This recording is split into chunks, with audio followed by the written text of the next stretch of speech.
Hello students, कैसे हैं आप। चलो आज करते हैं हम शब्द विचार। अभी तक आपने पढ़ा शब्द विचार में शब्द क्या है, पद क्या है, उत्पत्ति के आधार पर शब्दों का वर्गीकरण। आज पढ़ेंगे हम नंबर 2, रचना के आधार पर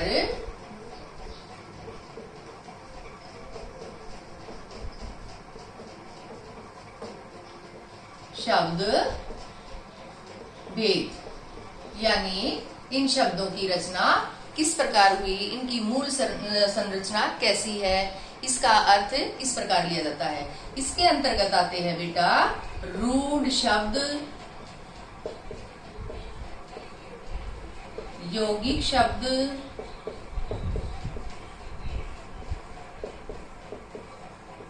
और योग रूढ़।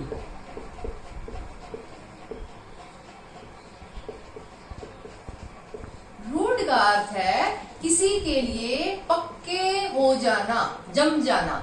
यौगिक का अर्थ है मिले हुए या योग से बने यौगिक। उसके बाद है योग रूढ़। योग रूढ़ का अर्थ है योग से तो बने हैं,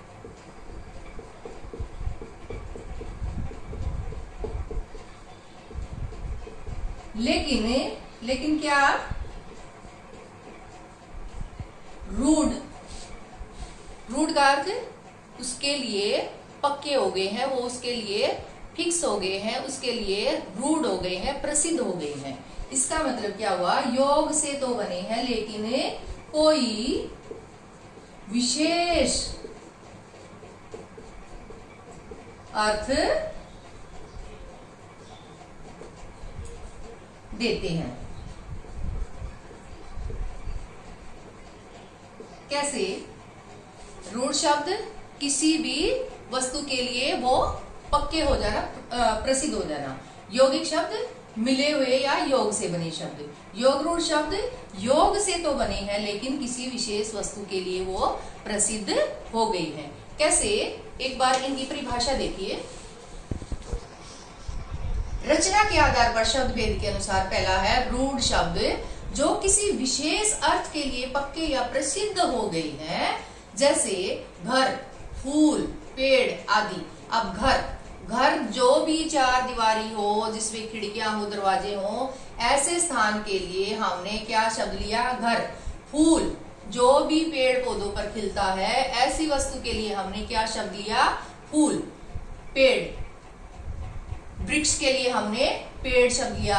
ये मूल शब्द होते हैं। मूल शब्द का मतलब होता है इनका कोई बदला हुआ रूप नहीं, इनकी संरचना किसी से नहीं हुई, ये उसका मूल रूप है। और दूसरी विशेषता क्या है, इसके टुकड़े नहीं कर सकते हम, और अगर टुकड़े कर भी दे तो उसके टुकड़े करने पर उसका कोई अर्थ नहीं निकलेगा। कैसे? जैसे घर है, घर को हमने अलग अलग कर दिया। यहां समझा देती हूं।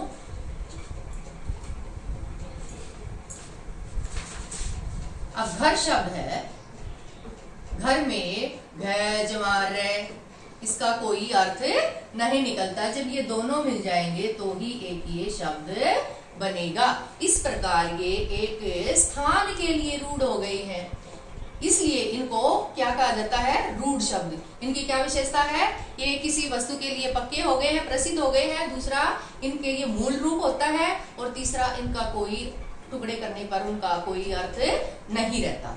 उसके बाद है बेटा यौगिक शब्द। यौगिक का मतलब है योग से बने। दो शब्दों के योग से या मिलकर बने शब्द यौगिक शब्द कहलाते हैं। कैसे? जैसे पाठ जमा शाला। पाठ एक अलग शब्द है, शाला एक अलग शब्द है, और पूरा शब्द क्या बन गया, पाठशाला एक शब्द बन गया, जहां पर विद्या प्राप्त की जाती है, जहां पर पाठ पढ़ाया जाता है। गुड़ जमा सवार। गुड़ एक शब्द है, सवार एक शब्द है, लेकिन दोनों को मिला दिया जाए तो क्या बन जाएगा, घुड़सवार, यानी घोड़े की सवारी करने वाला। इस प्रकार इनके अगर यौगिक शब्दों के हम टुकड़े भी करते हैं तो भी इनका अपना एक अलग अर्थ होता है। इस प्रकार ये यौगिक शब्द के अंतर्गत आते हैं। उसके बाद है बेटा योग रूढ़ शब्द। ऐसे शब्द जो यौगिक तो होते हैं, यानी दो शब्दों के योग से तो बनते हैं, लेकिन ये मूल अर्थ से हटकर, जो उनका मूल अर्थ है उससे हटकर एक विशेष अर्थ प्रदान करते हैं, एक विशेष अर्थ देते हैं। जैसे नीलकंठ। अब नीलकंठ, नीलकंठ का मतलब क्या हुआ? नीलाकंठ। अब नीलाकंठ किसका होता है? नीले कंठ वाला। नीले कंठ वाला किसको कहेंगे? शिव भगवान को। जैसे हिमालय, हिम जमा आलय। हिम आलय का मतलब है बर्फ से बना घर या बर्फ से बना पहाड़, ये किसको कहेंगे? हिमालय को। इस प्रकार ये ऐसे शब्द जो एक विशेष अर्थ प्रदान करते हैं वो योग रूढ़ के अंतर्गत आते हैं।